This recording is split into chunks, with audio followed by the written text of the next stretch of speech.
Oke, kita mulai. Bismillahirrahmanirrahim. Assalamualaikum warahmatullahi wabarakatuh. Terima kasih. Di mata kuliah perancangan dan konstruksi mesin. Materi kali ini terkait dengan produk quality. Ini lanjutan dari minggu lalu ya. Minggu lalu kita bahas tentang QFD, Quality Function Deployment, dengan case study dari perangkat alat musik. Nah, sekarang mengenai produk quality, di sini ada beberapa model yang akan dijelaskan. Itu terkait model Kano, teori Garvin, work chart, ataupun metode yang lain. Kita dimulai dengan metode Garvin. Di sini Garvin sendiri menjelaskan terkait ada 8 aspek yang terkait dengan bagaimana menilai dari sebuah kualitas dari sebuah produk, di mana kualitas dari sebuah produk itu dari dari 8 sudut pandang atau 8 perspektif. Apa saja yang menjadi acuan 8 perspektif tersebut? Nah, di sini menurut Garvin, di sini ada 8 aspek. Pertama, satu produk dikatakan baik kualitasnya, itu pertama dari segi performance. Jadi kalau misalnya kalian produknya adalah misalnya sebuah mesin dari diesel, misalnya mesin diesel pada mobil Volkswagen.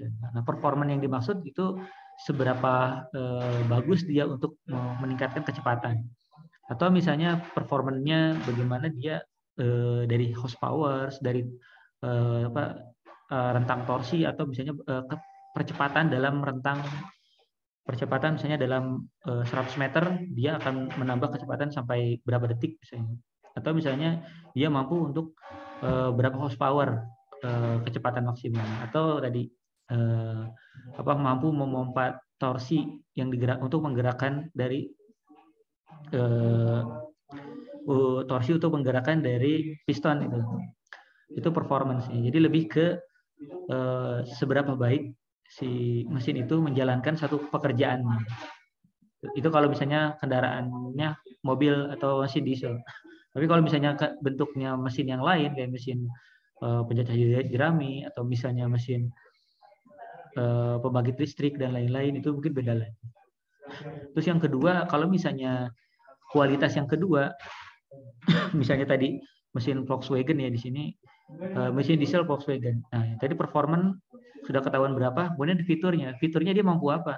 Apakah misalnya DOHC, SOHC, atau misalnya dia memiliki berapa katup atau berapa langkah, atau dia ternyata udah ada eco green, itu dari fitur-fiturnya. Terus reliability lebih ke seberapa baik dia dalam menjalankan sebuah performance tanpa mengalami kegagalan. Jadi dia mau secara terus menerus di berapa tahun dia akan mengalami kegagalan. Terus kemudian keempat adalah lebih ke conformance, atau lebih ke penggunaan dari user interface yang dilakukan oleh user terhadap produknya, yaitu di mesin diesel pada Volkswagen.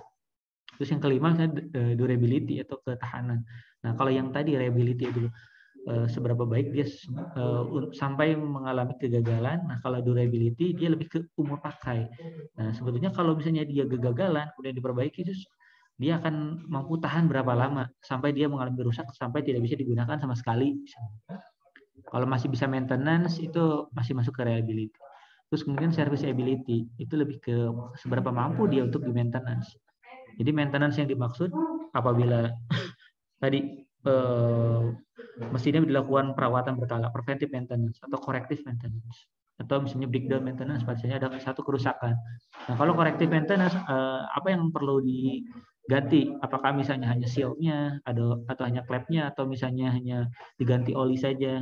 Itu serviceability dari corrective maintenance. Atau misalnya dari preventive maintenance, itu lebih ke rutin.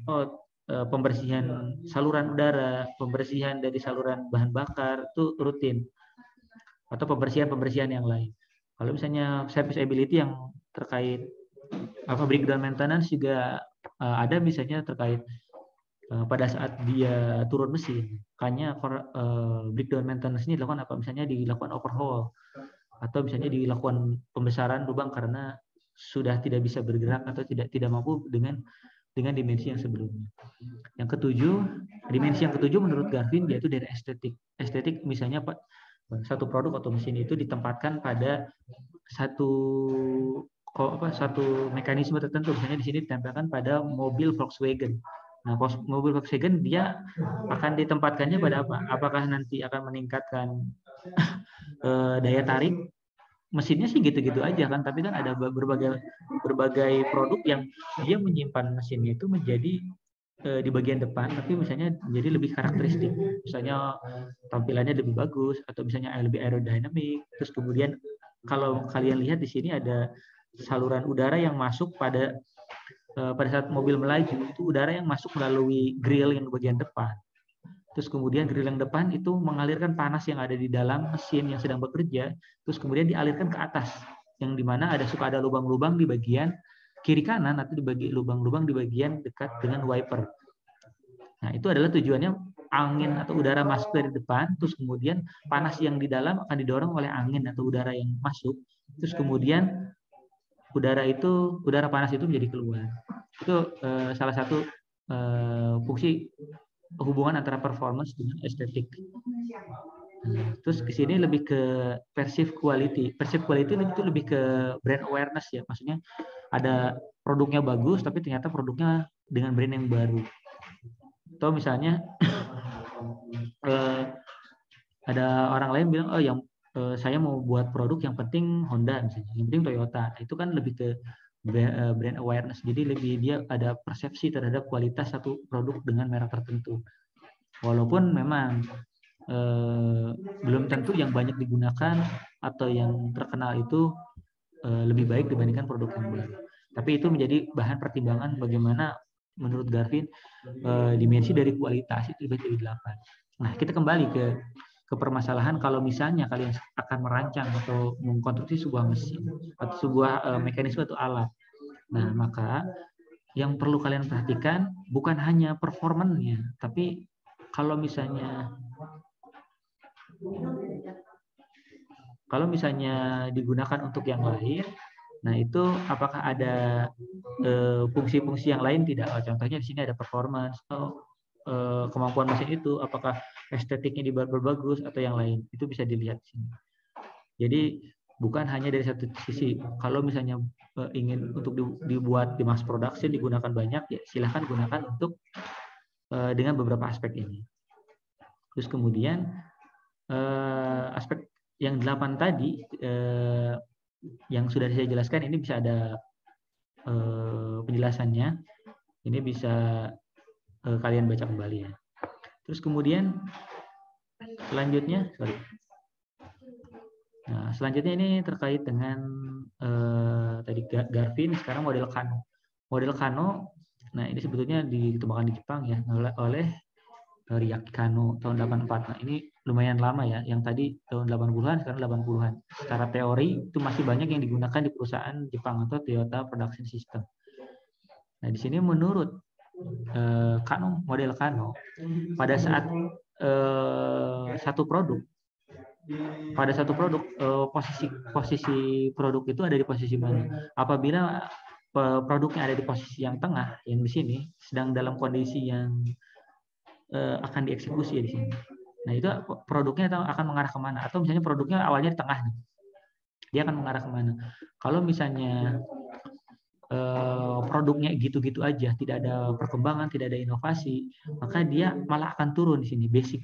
Dia akan ada di bawah. Dia ingin menuju excellent, tapi ternyata dia masih di bawah. Nah, sedangkan dilihat dari makin atas ternyata dia makin puas customer. Nah, semakin bawah dia semakin tidak puas. Certification-nya rendah, sangat rendah. Jadi dia akan terjual, tetapi kepuasan itu akan terus menurun. Tapi kalau misalnya satu produk membuat meningkat antara untuk meningkatkan kepuasan pelanggan dengan meningkatkan dari performanya, makanya harus dikejar dari excitement yang merah. di mana di sini ada abu-abu atau di mana ada panah abu-abu yang menjelaskan semakin bertambahnya waktunya bertambah, itu kalau misalnya produknya gitu-gitu aja, itu akan menunjukkan bahwa penurunan dari kualitas. Makanya di sini time-nya bertambah, tapi dia akan terus menurun, akan menuju ke kecewa atau tidak puas dari pelanggan. Nah, itu maksudnya menunjukkan bahwa setiap tahun, setiap periode itu tetap harus dilaksanakan adanya inovasi. Jadi jangan produknya udah laku ya jalan aja gitu, makanya enggak. Ya seperti kita lihat kan banyak produk-produk dari Astra Honda atau Toyota itu meningkatkan banyak dari fiturnya, meningkatkan dari estetiknya, atau misalnya meningkatkan dari performanya makin bertambah. Atau sekarang udah melaju dari mobil bahan bakar jadi mobil listrik, terus kemudian jadi plug-in hybrid, hybrid antara listrik dengan bahan bakar BBM, begitu seterusnya. Nah di sini penjelasannya bahwa Kano itu menemukan di sini ada perbedaan antara kebutuhan dengan impact pada customer, kepuasan customer. Apakah dia akan terpenuhi atau tidak terpenuhi. Nah, di mana model di sini ya dijelaskan di sini bisa berlaku pada apa saja, yaitu pada produk. Kalau kita mungkin produk ya, prototype. Atau mungkin berikutnya ke services atau ke jasa. Di sini kemudian bisa juga ke bisnis proses. Bisnis proses maksudnya lebih ke pengaturan dari sistem manufaktur. Dia tidak mengatur ke barang atau jasanya, tapi dia lebih mengatur ke bisnis proses itu di bidang apa. Misalnya sekarang Toyota di bidang otomotif. Nah, dia mengubah bisnis prosesnya dari otomotif gimana kalau beralih menjadi industri minuman misalnya. Itu bisa dikalkulasi, bisa direncanakan, diprediksi atau diproyeksi menggunakan model Kano. Nah, di sini ada tadi yang saya jelaskan ada merah, biru dan hijau. Di sini maksudnya lebih ke segmen mana yang akan dikejar.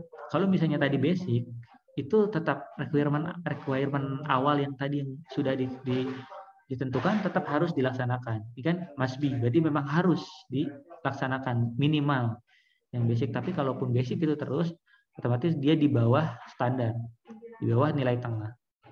Kemudian ada performance. Performance di sini disebutkan bahwa kebutuhan customer ini mulai diterapkan yang kebutuhannya apa, kemudian diakomodir, kemudian mulai diterapkan satu persatu. Nah, di sini maksudnya adalah untuk adalah salah satu cara untuk memberikan ruang kepada customer itu butuhnya apa atau yang kurangnya apa dari produknya. Misalnya pencaca jerami misalnya yang kurang apa, ternyata kurang rapi, atau misalnya kurang ukurannya kurang seragam dan lain-lain, itu mulai berlaku di sini. Nah, tapi berbeda tingkatannya dengan excitement. Excitement di sini lebih ke excellent dari produknya, excellent dari pelayanannya. Dan di sini dijelaskan bahwa dia bahkan saya zoom tar. Nah, di sini ya dijelaskan bahwa untuk excitement di sini sebetulnya lebih ke expected. Dia lebih berpikir visioner. Ya ke depannya akan menggunakan apa. Jadi kalau misalnya ke depannya dia saat ini sedang laku tapi berpikir ke depan. Sama seperti yang kita lakukan misalnya di Facebook, tiba-tiba berubah menjadi Meta. Karena zamannya Meta pasti berpikir ke depannya tidak akan menggunakan platform yang ini, akan menggunakan platform yang VR atau AR. Nah, begitu juga dengan mobil. Mungkin ke depannya yang berkendara bukan manusia. Nah, udah terprogram seperti yang dijelaskan di pertemuan sebelumnya. Nah, dia menjelaskan yang visioner atau unexpected. Di sini lebih ke penjelasan bahwa customer tidak menduga kayak gini bisa ya, sama seperti mau merancang handphone dilipat atau misalnya sepeda dilipat atau misalnya bisa merancang mobil bahan bakar air menggunakan hidrogen, itu surprise itu. Jadi mereka berpikir ke depan kalau menggunakan bisnis common yang ada sekarang itu tidak akan bisa bersaing ke depan. Itu kembali ke perancangan dan konstruksi mesinnya. Jadi jangan atau tidak cukup untuk merancang sebuah mesin itu hanya berpikir today gitu ya, dalam waktu dekat butuh apa, tapi coba berpikir someday gitu, misalnya 10 tahun mendatang, 20 tahun mendatang, 50 tahun mendatang, kebutuhan mereka apa. Tapi bukan berarti kebutuhannya tidak mendasar gitu. Misalnya saya mau bahan bakar BBM sudah, listrik sudah, bahan bakar hidrogen sudah, oke, selanjutnya bahan bakar oksigen misalnya. Itu apakah reliable atau tidak, atau kalau misalnya masih bisa termasuk visible atau tidak gitu. Jadi unexpected surprise for customer, tapi tetap dalam rangka visible untuk diterapkan. Oke, terus selanjutnya itu model udah 2 ya. Ini terkait menurut Garvin, terus menurut Kahn. Nah, berikutnya ini pug chart. Ini bacanya pug ya, pug chart. Nah, pug chart ini sebenarnya lebih ke scoring, sama seperti kalian membuat kemarin QF di Quality Function Deployment.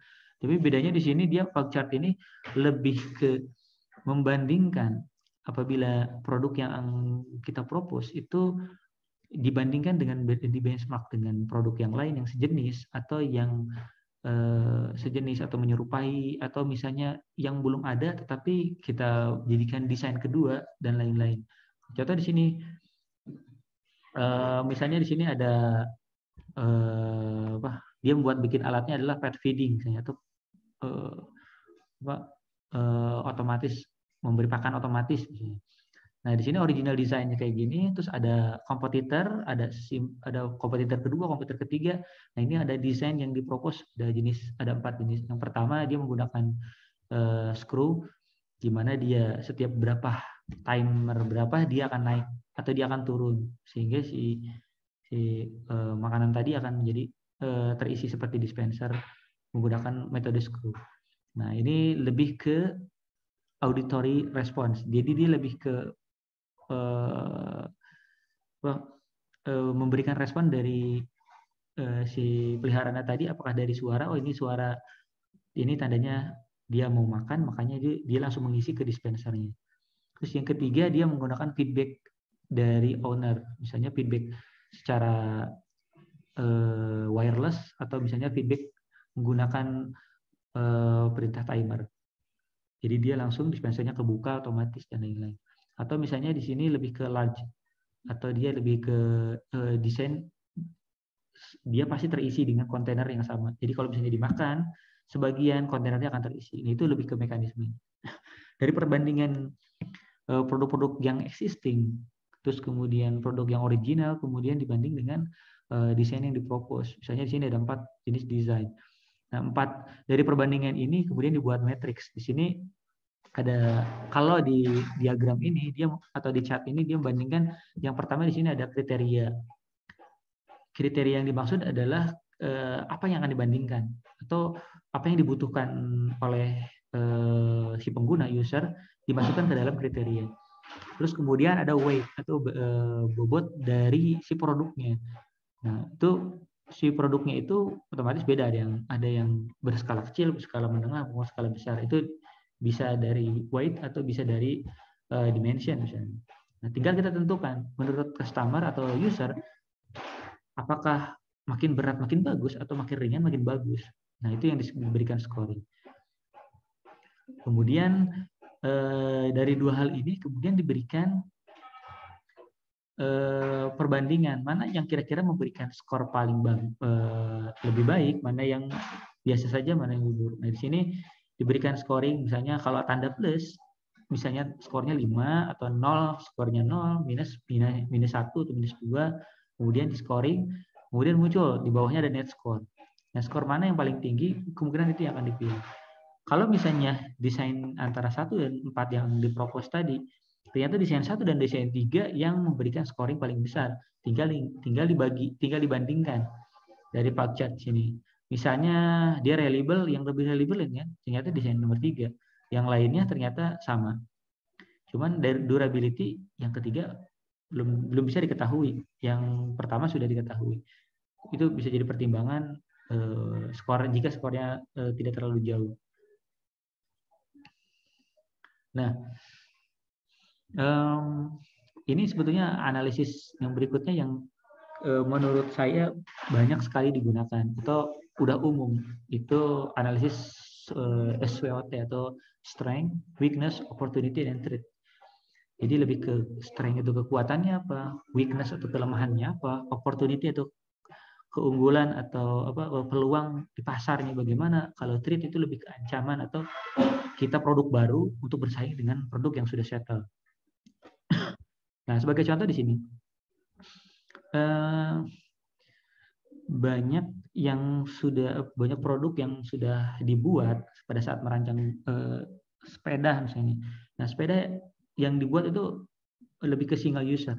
Nah, ternyata makin ke sini banyak sekali pertimbangan untuk membuat desain-desain yang berbeda dengan yang ada di pasaran. Baik itu dia menambahkan fitur pengereman, copy back system, terus kemudian dia ada fitur bisa dilipat, atau ada fitur ternyata menggunakan bahannya lebih ringan, aluminium alloys, atau ternyata bahannya ternyata yang lebih aerodinamis misalnya, atau ternyata bahan-bahan yang desain yang ternyata lebih mudah untuk bermanuver, karena kalau misalnya di balap atau di penggunaan tertentu ternyata yang lebih mudah bermanuver, atau yang ada juga yang lebih mengutamakan ke bongkar pasang misalnya, assembly dan disassembly-nya lebih mudah, atau juga common part-nya lebih mudah. Nah, di sini contoh yang dijadikan bahasan untuk SWOT analysis adalah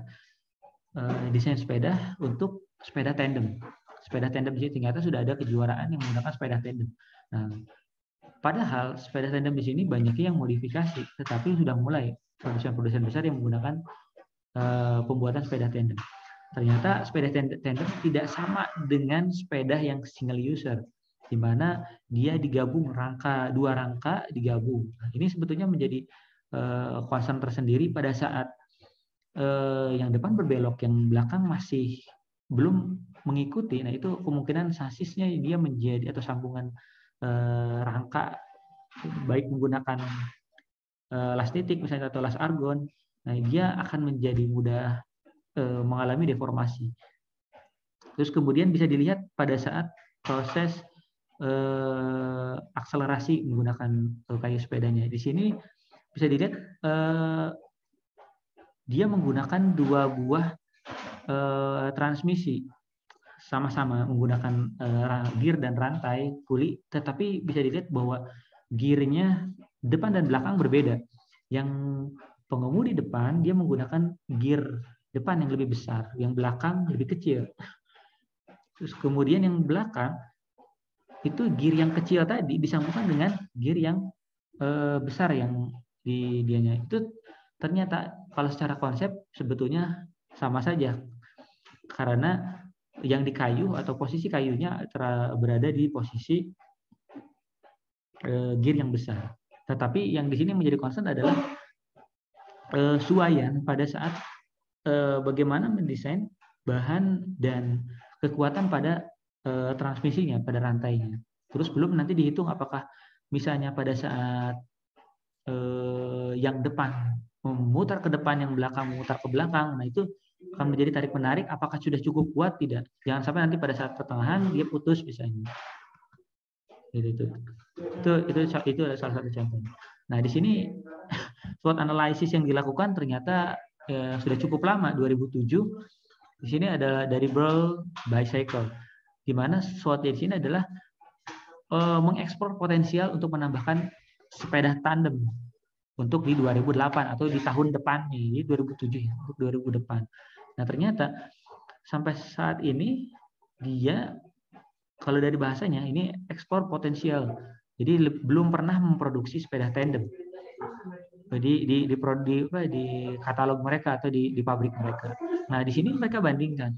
Di sini kekuatan bagi mereka adalah ini memiliki teknologi untuk memiliki kualitas yang bagus untuk bicycle. Kenapa? Karena dia sudah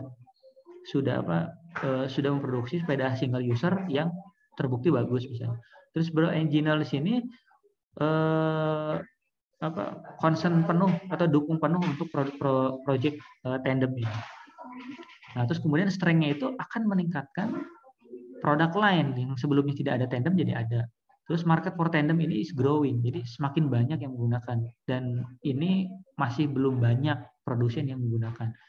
Nah, di sini hampir untuk semua kebanyakan partnya itu dapat dilakukan saat ini dan dapat diproses dan dapat dimanufaktur dalam waktu dekat.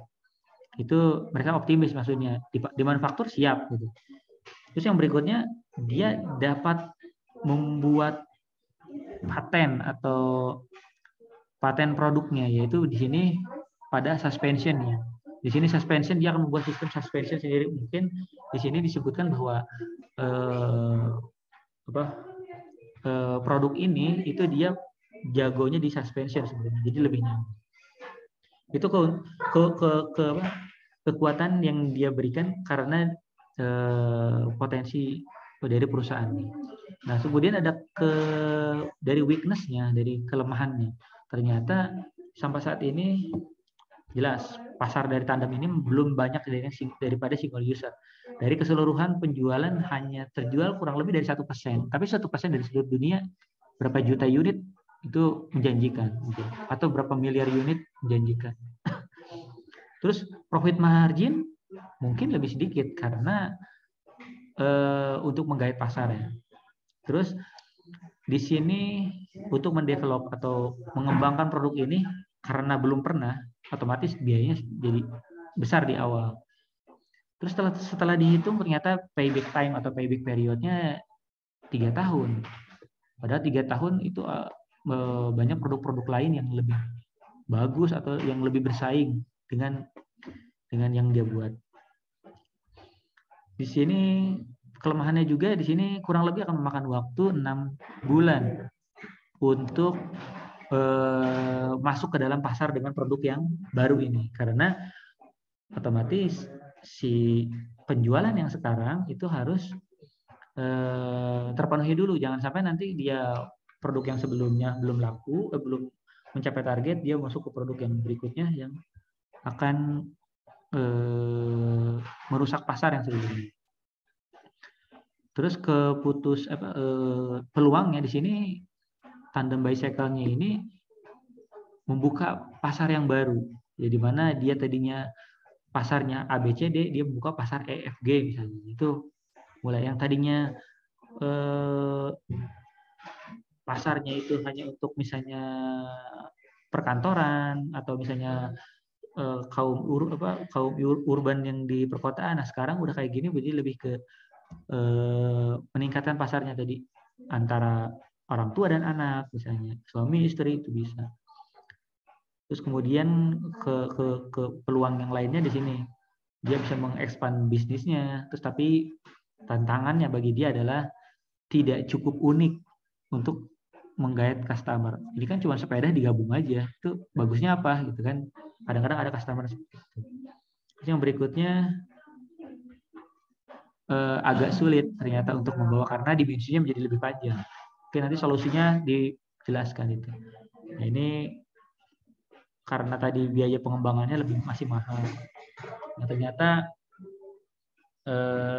engineering mungkin yang dilakukan uji coba oleh engineering berbeda dengan yang dilakukan oleh klien atau customer. Itu contohnya. Ini sumbernya saya ambil dari Ullman, buku Ullman ya, Mechanical Design Process. Nah, berikutnya analisis yang berikutnya di sini dari analisis pro kontra. Analisis pro kontra di sini maksudnya pada saat existingnya terjadi produk-produk existingnya itu terjadi kegagalan, nah itu malah dibuatkan kontranya untuk membuat sesuatu hal yang baru. Contoh di sini. Contoh di sini Benjamin Franklin. Benjamin Franklin di sini dia pada saat misalnya pada saat itu dia menemukan kacamata itu kalau misalnya mau kacamata minus, kacamata plus itu harus menggunakan 2 kacamata. Nah, ini di sini dibuat gimana kalau misalnya desainnya itu dibuat atas bawah. Pada saat mau baca dekat dari bawah, baca jauh dari menggunakan yang dari atas, itu sama. Kurang lebih seperti itu. atau yang di bagian bawahnya. Sini ada dia perapian. Nah, ini di negara-negara 4 musim mungkin tidak pernah dulu kepikiran bahwa untuk menghasilkan hangat di bagian dalam rumah itu harus membakar kayu atau di bagian dalamnya. Karena kenapa? Ini yang menjadi pro kontranya. Pro-nya adalah menghasilkan panas atau sehingga menghangatkan ruangan. Tapi kontranya, hasil dari pembakaran seperti yang kita ketahui, hasil dari pembakaran akan menghasilkan gas karbon monoksida, karbon dioksida, terus ada karbon mengasida, terus kemudian ada zat-zat udara lain yang dihasilkan oleh pembakaran tadi yang akan membahayakan. Bahkan sampai kira-kira 6 ppm ya, atau 6% per meter persegi, meter kubik, itu akan menyebabkan kematian bagi usernya di sana. Nah, makanya di sini ditambahkan di bagian atasnya ada mekanisme untuk pembuangan udara di bagian atasnya. Panasnya tetap menyebar keluar, tapi gas atau asap atau yang dihasilkan itu tetap tersedot ke atas atau mengalir ke atas ke pembuangan. Itu contohnya ini. Nah, contohnya di sini yang berikutnya adalah penemu cola misalnya, atau penemu Joseph Presti atau penemu bakteri misalnya. Nah, dia menemukan itu berbahaya, tapi ternyata bisa digunakan. Seperti yang kalian minum misalnya Yakult, itu kan produk yang dihasilkan bakteri isinya, tapi bakteri baik. Contoh seperti itu. Contoh di sini juga pro kontra analis cola yang menyebabkan segar dan lain-lain, ternyata kandungan dari gulanya cukup besar. Contohnya sini, cola dan Sprite itu tingkatnya bisa mencapai 8 teaspoon. Teaspoon itu sendok teh ya. 8 sendok teh atau 34 gram per kaleng. Begitu juga dengan yang produk Sprite-nya. Tapi yang beda lagi yang light atau zero sugar yang 0 sama sekali itu tingkat gulanya jadi lebih rendah. Itu bisa menjadi perbandingan pro kontra. Contohnya pro kontra analisis yang lain adalah yang ini. Pertama, contoh misalnya untuk yang tadi yang sepeda tandem. Misalnya pertama buat 2 kolom pada kertas ini, pro dan kontra, pro and cons. Terus kemudian setelah dikasih nama masing-masing diisi dengan berbagai kemungkinan pro dan kontra secara bebas. Kalau ini dibuat, produk ini dibuat akan menghasilkan apa? Bagusnya apa? Pro-nya. Atau yang setuju produk ini dibuat, alasannya apa? Seperti kalian bikin coret-coretan. Kalau misalnya saya mau bikin mesin ini, keunggulannya apa ya? Kalau ini kelemahannya apa? Kontranya. Nah, dibuat gini. Nah, kemudian dari masing-masing ini kemudian dieliminasi pro dan kontranya, kemudian diberikan scoring. Maksudnya eliminasi itu apabila pro dan kontranya memiliki nilai yang sama, yang di sini menghasilkan profit tapi di sini butuh modal besar, itu bisa dicoret karena sama-sama berbanding lurus ya antara modal yang diperlukan dengan profit yang akan dihasilkan. Terus kemudian yang lain juga sama. Apakah misalnya dari proses desainnya butuh waktu yang lama, atau pengujiannya menjadi lebih lama, kemudian proses penyambungan setiap frame-nya menjadi lama, itu bisa. Terus kemudian diberikan scoring seperti ini. Berikan scoring, kali ini yang sebelah kanan ini lebih ke pro kontra dari misalnya produk yang lain ya. Sini dari location, misalnya mau produk di mana gitu ya.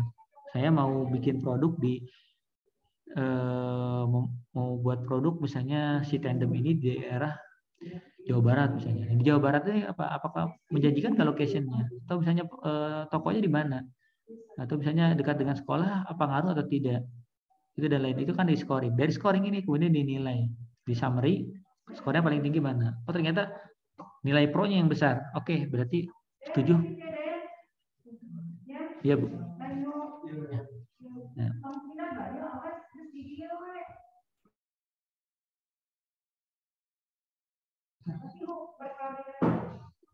Ya, terus menjadi acuan bahwa nilai pro-nya yang lebih besar itu bisa digunakan referensi bahwa produk selanjutnya bisa kita gunakan atau bisa kita jalankan proyeknya. Tuh. Atau misalnya itu satu produk, atau misalnya dari yang lain bisa. Pada saat kalian mau membuat transmisinya mau bentuknya rantai dengan gear, atau misalnya transmisi yang lain atau pulley dengan belt misalnya. Nah, itu bisa kalian lakukan pro dan kontra. Ini kalau yang ini dia mampu menggerakkan berapa torsi, yang ini bisa berapa torsi, scoringnya mana yang lebih besar. Terus sama seperti benchmark yang kalian lihat di YouTube ya, kalau misalnya perbandingan handphone, perbandingan mobil dan lain-lain. Oke, itu selanjutnya. Nah, ini contoh. Contoh misalnya produk desain tadi sudah terpilih menggunakan apa. Nah, haruslah kalian lakukan misalnya contoh kalau di perusahaan menggunakan ini. Pengajuan produk proposal yang sebelumnya belum ada atau yang berbeda dari yang existing. Nah, di sini kalian contohnya apa nih? The Tostalator. Di sini The Tostalator namanya. Tapi ternyata produknya itu lebih ke gabungan antara ini ya, lihat, in the morning both make coffee and cook toast. Jadi dia satu produk tapi bisa membuat sebuah cangkir kopi dengan membuat pemanggang rotinya. Di situ dibuat cook Stalator. Nah, di sini kenapa dua ini digabung? Karena di sebagian tempat di sarapan itu ya nggak jauh dari itu. Kalau nggak roti, kopi, cake misalnya dan lain-lain. Makanya kenapa kalau misalnya di produk ini nggak digabung aja, bukan satu hal yang terpisah. Dibuat dari satu produk, di hybrid, terus kemudian dibuat penjelasannya. Kenapa harus membuat ini? Ternyata ada di sini latar belakangnya, background. Ternyata diobservasi pada masyarakat yang tinggal di apartemen atau di rumah-rumah kecil, biasanya dia lebih jarang atau sedikit sekali untuk mempersiapkan sarapan. Di sini disebut bahwa minimize space, atau lebih jangan sampai di dapurnya atau di meja makannya itu tidak terlalu banyak alat-alat yang digunakan. Makanya itu satu produk dengan dua kemampuan. Nah, di sini bisa dimanufaktur itu dengan gabungan tadi coffee maker dengan toaster, itu dengan peluang yang terbuka lebar. Terus kemudian tadi dari latar belakangnya, background. Sekarang dari produknya secara di pasar bagaimana. Nah, ternyata di sini there are no firm evidence. Jadi sebetulnya boleh diproduksi, maksudnya, tapi tidak ada bukti yang kuat bahwa mereka betul-betul butuh dua produk dijadikan satu.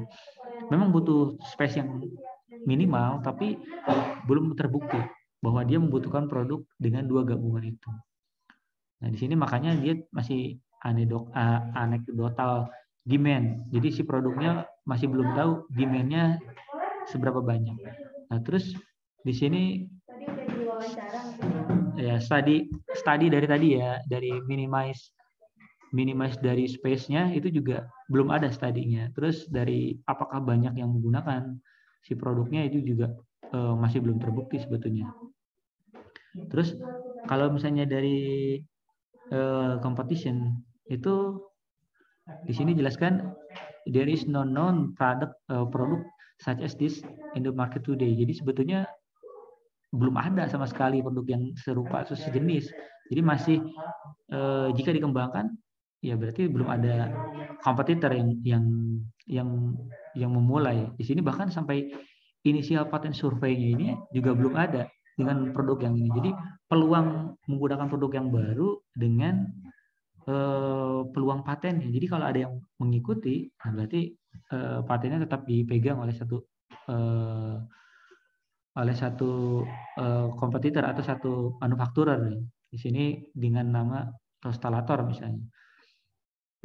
Kemudian, nah di sini bagaimana cara pendistribusiannya? Dia dijelaskan di sini menggunakan distribusi channel yang serupa dengan produk-produk coffee makers atau toasters. Nah, kemudian si desainer ini memberikan detail proposalnya itu yang pertama dia akan membuat atau mendevelop better market numbers. Jadi lebih ke beberapa tipe produknya. Terus kedua dia mendevelop project plan. Dari project plan tersebut kemudian ke conceptual design phase. Nah, ini conceptual design phase ini sebetulnya belum masuk ya. Tapi intinya dari ide tadi, dari project, dia akan buatkan konsepnya, masuk ke tahap atau fase conceptual design. Dari 2 dimensi, 3 dimensi, kemudian di produknya di-explode, terus kemudian dia di detailing, terus kemudian dia analisis menggunakan misalnya ANSYS gitu. Terus kemudian langkah selanjutnya setelah conceptual design phase, dia lakukan develop product definition. Jadi lebih ke ada refining nggak, ada apa namanya, penghalusan produk misalnya. Oh, produk ini setelah diuji kurang ini, kemudian balik lagi ke awal ke desain, kemudian di prototype lagi, terus dilakukan iterasi beberapa kali untuk melakukan sebetulnya definisi dari produk ini maunya apa. Selain digabung itu, apakah selain space-nya lebih sedikit, apakah ternyata mampu menghasilkan performa yang lebih baik atau tidak, membuat kopi yang lebih cepat atau tidak. Terus kemudian dia develop dan evaluate proof of concept yang prototype-nya. Jadi prototype yang dibuat itu dia buat versi final kalau misalnya sudah melakukan beberapa iterasi tadi. Sini tim membernya siapa aja yang mereka propose, terus kemudian dicek siapa, oleh supervisor, terus kemudian di-approve oleh siapa, oleh manager atau oleh section head misalnya. Itu contoh yang saya ambil dari Ullman. Tapi kurang lebih sama seperti ini. Pada saat saya bagian production engineer mempropose produk yang baru, itu kurang lebih seperti ini. Nah, contohnya apa Pak? Kalau misalnya di produk yang sebetulnya, nah ini contoh yang sebetulnya sudah lama saya ambil di sini. Ada apa namanya, setting parameter selenoid. Ini sebetulnya penelitian saya dengan mahasiswa yang pada saat itu masih menjadi karyawan dari Multistrada Sarana atau sekarang Michelin ya, produksi ban. Nah, di sini adalah satu contoh untuk SOP atau setting-setting yang dipropos untuk yang bagusnya bagaimana. Nah, sedangkan di sana itu lebih ke internal memo bagaimana untuk mengimprove, meningkatkan speed cylinder, meningkatkan cycle time-nya menjadi lebih pendek. Itu. Di sini dijelaskan dengan improve tersebut kapasitas produksi bertambah kurang lebih 1 kali cure per hari. Lumayan 1 kali cure. 1 kali cure misalnya harga bannya 2 juta. Lumayan dia dikalikan berapa hari? Itu bisa berapa ratus juta yang menjadi kelebihannya. Tapi hasilnya ternyata lebih dari 1 yang dihasilkan. Ini adalah satu contoh mempropos improve dari satu produk, baik improve dari proses, improve dari metode, improve dari desainnya sendiri. Oke, terima kasih. Itu yang terakhir. Ini dinamakan di perusahaan-perusahaan Jepang kita namakan Kaizen atau continuous improvement tadi, di mana bagian untuk mengajukan Kaizennya itu perbaikannya kayak gimana itu harus dijelaskan before after, terus kemudian metodenya seperti itu. Oke, silakan ada yang tanyakan.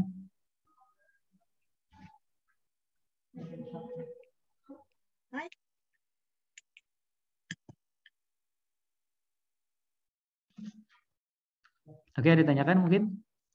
Ini contoh-contoh yang lain tadi kayak SWOT udah ada ya contohnya. Terus pro kontra analisis juga sudah. Terus paling yang lainnya tadi kayak metode Garvin itu lebih ke bukan penggunaan, tapi aspek apa saja yang digunakan untuk mendapatkan produk yang aspek produk yang dianggap layak atau bagus. Kalau 8-nya terpenuhi, berarti dia ada di top. Bagus produknya. Pak izin bertanya, Pak. Silakan, Alif. Izin bertanya, Pak. Mengenai tadi Pak Kaizen, Pak. Oh, oke. Kan kalau Kaizen itu kan berbentuk itu ya form ya, Pak. Untuk perbaikannya itu. Terus? Nah, kita cuman hanya mengajukan, maksudnya kita misalnya ingin itu Pak, untuk mengajukan perbaikan Pak terhadap suatu masalah gitu Pak yang ada di perusahaan. Nah kan sudah pasti kita harus mengisi form dulu ya Pak, yang form tadi Kaizen itu ya Pak. Ya, terus nah pertanyaannya apa nih? Apa ngisi form atau tidak, atau ada lagi pertanyaan? Pertanyaannya tuh misalnya setelah kita ngisi form itu kita perlu untuk menjelaskan lagi Pak kepada atasan gitu nggak Pak? Oke. Jadi gini, pada saat mengisi form itu sebetulnya di dalamnya nggak sesimpel itu. Jadi formnya di sana itu lebih ke kita mempropos satu metode perbaikannya seperti apa. Contoh misalnya tadi Kaizen atau continuous improvement itu biasanya kalau di perusahaan itu dari aspeknya productivity. Productivity apa? Productivity yang dimaksud itu misalnya meminimalkan cycle time, misalnya itu productivity. Atau misalnya dari segi productivity, kalau misalnya ada waktu yang terbuang misalnya pada saat pada saat diproses, operator itu ngambil dulu ke sana jauh jalan misalnya 2 langkah. Nah, itu juga waste time. Nah, itu juga akan mengurangi productivity. Itu bisa dijadikan topik Kaizen. Topik Kaizen kedua misalnya selain productivity itu bisa dari safety. Ternyata ada kondisi proses produksi atau proses perpindahan ke PPIC atau ke gudang atau ke delivery atau ke produk ke line yang lain, itu biasanya ditentukan kalau misalnya seperti ini ada forklift lewat itu akan membahayakan, ditambahkan pembatas atau sign atau misalnya rambu-rambu itu juga masuk Kaizen. Terus productivity safety yang berikutnya itu lebih ke cost. Yang berikutnya cost itu kenapa? Misalnya yang sering terjadi kalau misalnya saya bukan menggunakan satu buah elektroda pada saat proses pengelasan. Pada saat proses pengelasan ternyata elektroda yang dipakai tidak sepenuhnya habis misalnya, ada sisa. Nah, itu kita tambahkan penjepit tambahan sehingga si elektroda itu bisa kemakan semua misalnya, bisa. Atau misalnya pada saat pahat bubutnya hanya digunakan 4 sisi. Kalau misalnya bentuknya segi 4 atau ya segi 4 hanya digunakan satu sisi. Nah, ternyata dia berpikir gimana kalau dibalik atau misalnya dengan kondisi yang sama jadi 4 di sisi sebelahnya, 4 sisi sebelahnya jadi 8 titik. Itu yang bisa digunakan itu bayangkan kalau tadinya butuhnya 1 tahun itu misalnya 1000 karena bisa bolak-balik jadi butuhnya 500 pahat tadi dikali dengan jumlah harga toolsnya. Harga toolsnya misalnya harganya 200.000, tinggal dikali. Itu adalah efisiensinya, pengurangan cost-nya. Nah, itu jenis Kaizen-nya. Nah, kemudian menjawab yang pertanyaan Alif tadi. Kalau misalnya pada saat kita mengisi Kaizen, apakah kita hanya mengisi form terus kemudian kita perlu menjelaskan? Tidak. Sebetulnya form pada saat Kaizen itu sudah jelas. Pada saat kita mengajukan ide kepada pimpinan, itu sudah jelas. Kita akan masuk kategori mana nih? Productivity kah, safety kah, cost kah, atau yang lain? Kita ngambil misalnya Alif mau Kaizennya misalnya dari productivity, dari mengurangi cycle time-nya. Cycle time-nya kita kurangi dan tadinya 2 menit bisa jadi 1 menit dengan cara seperti ini dengan metode ini. Itu dari misalnya pengurangan 2 menit ini akan memberikan efisiensi sekian juta misalnya. Terus dari propos itu kemudian disimulasikan. Jadi kalau misalnya saya mengurangi ini adalah dengan menambah kecepatan potong, cutting depth of cut-nya misalnya. Depth of cut-nya yang tadinya 2 kali potong atau 3 kali potong sekarang jadi 1 kali potong. Terus kemudian dia lakukan sama kayak kita. Dia lakukan ada analisisnya. Pada saat depth of cut-nya cuma 1 kali dengan ketebalan 3 mikron misalnya. Dengan 3 mikron yang tadinya itu 1,5 2 kali proses, dia cuma 1 kali. 1 kali langsung potong 3 mikron. Setelah berhitung-hitung dengan kekuatan tool sekian dengan gesekan friction koefisien gesek pada pahat dengan dengan benda kerjanya, terus kemudian ditambah dengan pelumasan dari coolant, terus ditambah dengan putaran dari benda kerjanya, itu bisa diperhitungkan. Oh, ternyata dia tidak signifikan akan berkurang, akan mengurangi kekuatan dari pahatnya. Gitu. Jadi di situ disebutkan bahwa dari yang 2 kali depokat sekarang jadi 1 kali depokat itu akan memberikan efisiensi yang cukup. Nah, itu dijelaskan dalam form dan penjelasan tadi, Alif. Jadi jangan sampai idenya bagus tetapi deliver pada saat di proposalnya kurang bagus gitu. Jadi itu malah sangat disayangkan, tidak akan di ACC. Karena apa? Banyak di industri manufaktur itu kalau misalnya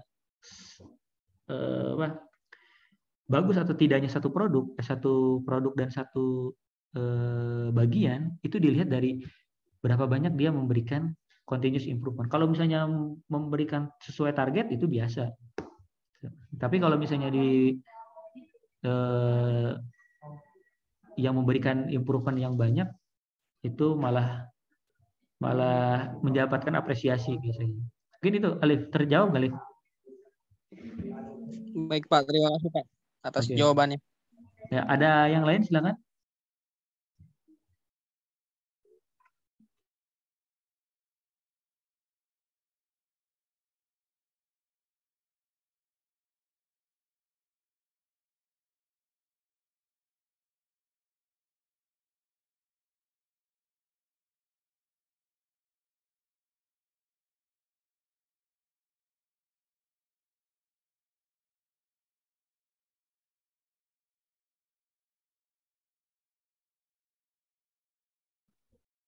Oke, ada pertanyaan lagi? Pak, izin bertanya Pak. Ya, Sani, silakan. Jadi ini Pak, terkait ini agak sedikit di luar materi ya, tapi terkait ini suatu produk yang kita rancang. Jadi sekitar 8 tahun yang lalu tuh saya pernah kerjasama sama perusahaan manufaktur untuk bikin mesin percetakan. Setelah proses pembuatannya tuh saya ada kepikir untuk ngajuin mesin ini ke bank agar bisa nantinya dicicil untuk pembayaran mesinnya. Tapi ternyata untuk mesin yang saya dirancang ini tuh ternyata tidak bisa diklaim oleh bank untuk cicilannya. Tapi untuk mesin yang yang dijadiin rujukan kita untuk bikin itu mesin emang asalnya dibuat oleh Cina dengan spek yang sama, model yang sama. Lalu mesin itu juga di Cinanya tidak diproduksi oleh suatu perusahaan yang yang resmi gitu, hanya saja dikirim dari Cina lewat importir resmi. Tapi mesin itu bisa diklaim oleh bank untuk pola pembayarannya. Apakah emang ada syarat-syarat tertentu Pak untuk terkait produk mesin yang kita buat agar bisa diklaim ke bank untuk pola pembayarannya atau bagaimana? Karena secara spek dan desain juga sama persis gitu. Oke.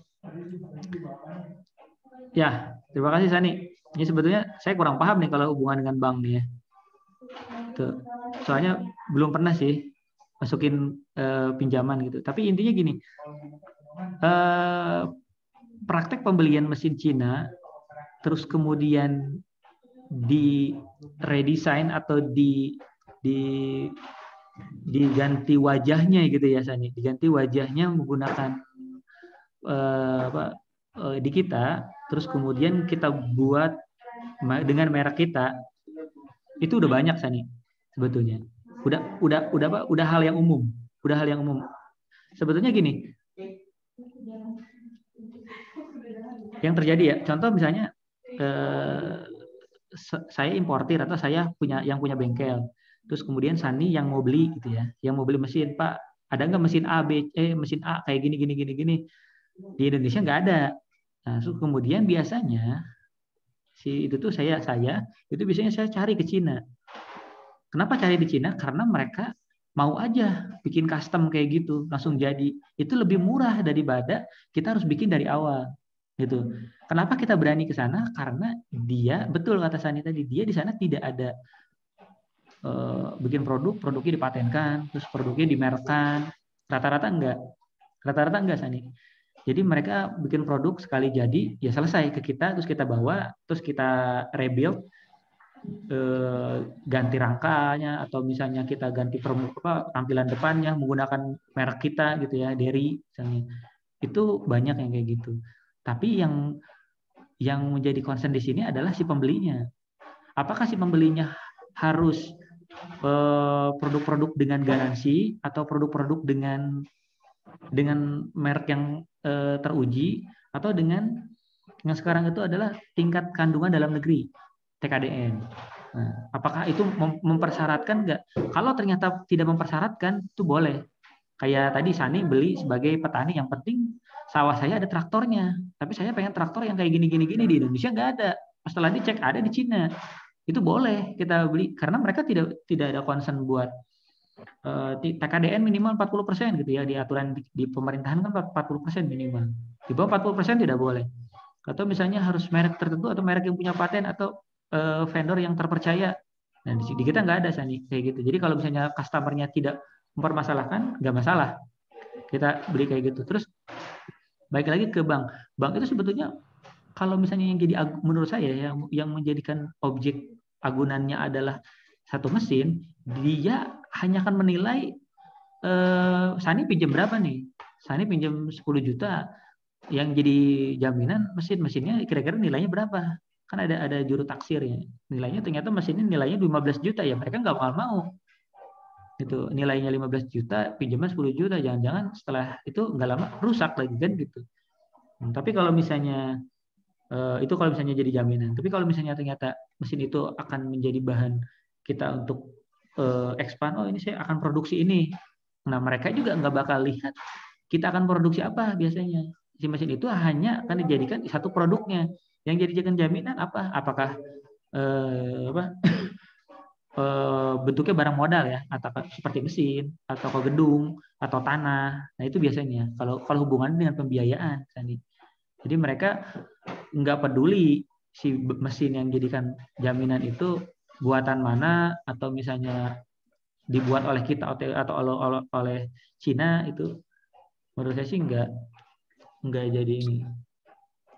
Gitu sih Sani paling ya, kalau karena praktik pembelian kayak gitu sudah banyak, terus kemungkinan yang tadi hubungannya sama bank tadi itu lebih ke produknya itu mau ini enggak, mau dijadikan jaminan enggak. Kalau produk yang dijadikan jaminan ya mereka menilai nilai mesin itu berapa. Jadi bukan mesin itu asal dari mana, biasanya sih enggak. Karena hanya jaminan pinjaman kan, bukan kita mau beli. Yang dimaksud gitu bukan Sani? Atau kamu mau cicilan karena membeli mesin itu? Iya, jadi mau cicilan karena membeli mesin itu, Pak. Jadi kalau dari harga juga waktu itu kurang lebihnya kalau yang ngambil mesin dari Cina itu sekitar 20 juta, tapi karena masuk ke Indonesia kena pajak jadi berlipat, jadi naik sekitar 200% dari harga aslinya. Sedangkan mesin yang dibikin di Indonesia itu harganya emang malah tidak nyampe 20 juta gitu. Jadi apa karena ada harga itu atau emang ada sertifikasi yang jadi ya gini sih Sani, kalau misalnya saya mau pinjem nih, jadi bahas kreditnya. Nah, jadi misalnya saya mau beli mesin.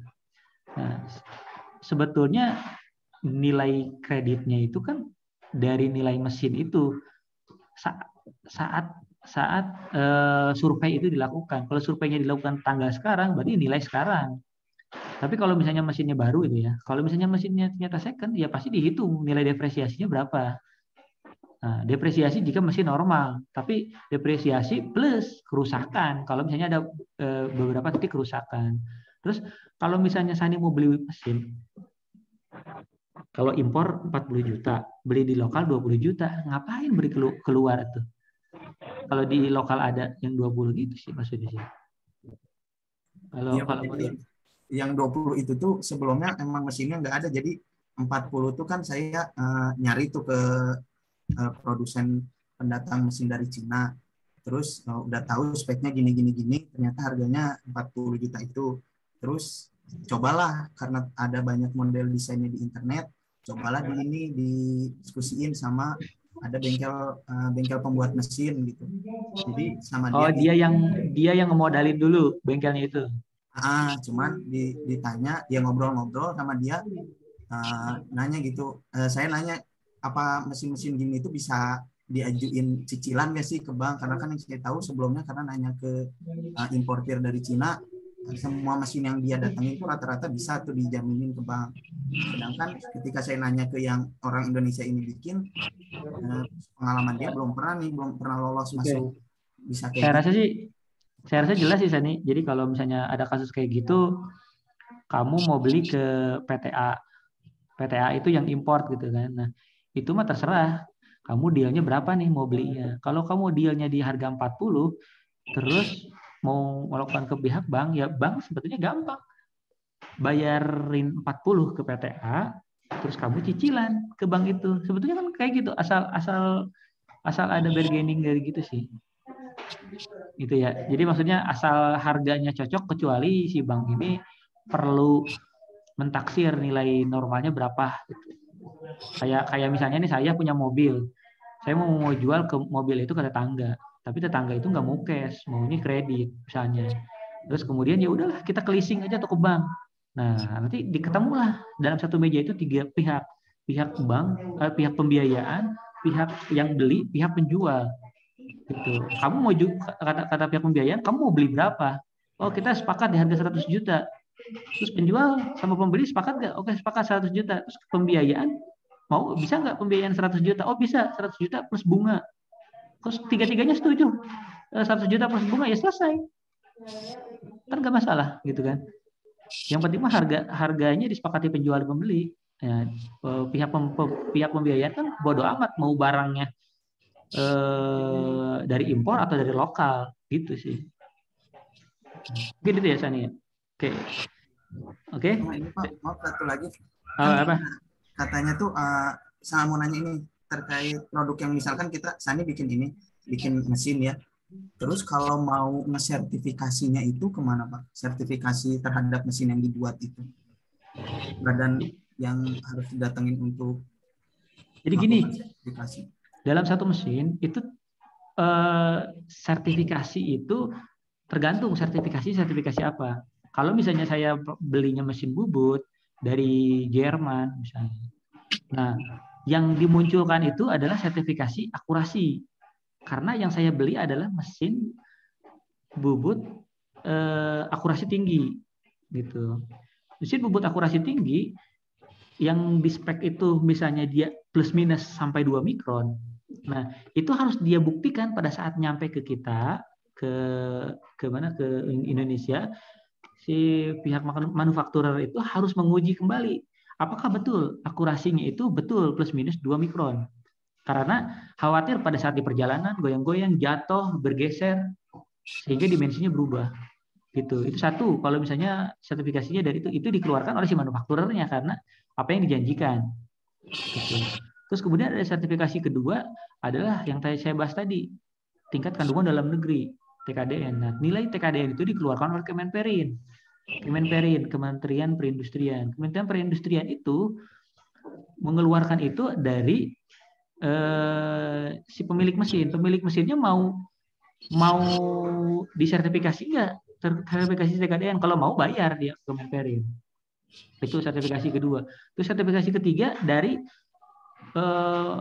misalnya kondisinya layak atau tidak layak, atau misalnya Indonesia mau ngimport misalnya mesin bukan mesin, alat ukur misalnya. Alat ukur misalnya uji tarik misalnya, tensile strength misalnya. Nah, tensile strength-nya itu dari Cina, sedangkan kita butuhnya adalah dengan tingkat ketelitian sampai misalnya 10 mikron misalnya. Tingkat ketelitian hasil ujinya. Nah, itu kalau misalnya si vendornya tidak bisa mengeluarkan, biasanya dia membayar sesuai kesepakatan, membayar pihak independen. Independennya dari mana? Bisa saja misalnya dari BPPT atau misalnya dari laboratorium universitas, dari ITB. Itu ada. Waktu kuliah ada itu yang vendor yang mengeteskan mesinnya di situ apakah betul ini dengan spesifikasi yang ini itu dimasuk ke situ, semuanya diuji sebetulnya layak atau tidak gitu. Nah, jadi antara dikeluarkan oleh vendor atau kita pembiayaan sendiri atau kita dari lembaga independen gitu sih. Jadi sertifikasinya biasanya yang umumnya dikeluarkan oleh manufakturernya gitu. Jadi sama kayak Sani pakai handphone kan ya. Nah, pakai handphone layar Corning Gorilla Glass 100 misalnya. Nah, itu angka itu dari mana? Dikeluarkan oleh apa? Manufakturer dari tempered glass atau dari layar. Terus ada sertifikat IP6 katanya. Yang untuk apa namanya? Anti tenggelam katanya. Nah, itu dikeluarkan oleh apa? Oleh manufakturernya, casingnya. Terus sertifikat teruji ASTM IC 1040 atau ASTM ST37 itu siapa yang ngeluarin? Itu ya manufakturer dari bajanya. Gitu. Tapi kalau misalnya kita punya bahan tapi kita nggak tahu nih ini ST37 apa SAE 35 apa tipe yang lain, DIN atau yang lain. Kita nggak tahu nih ya. Contoh, ikuti skema yang kedua. Bayar pribadi, uji ke lab. Bahan kita apa? Gitu ya. Oke, sudah cukup. Terima kasih. Sudah azan ya. Dinyalakan dulu kameranya, silakan.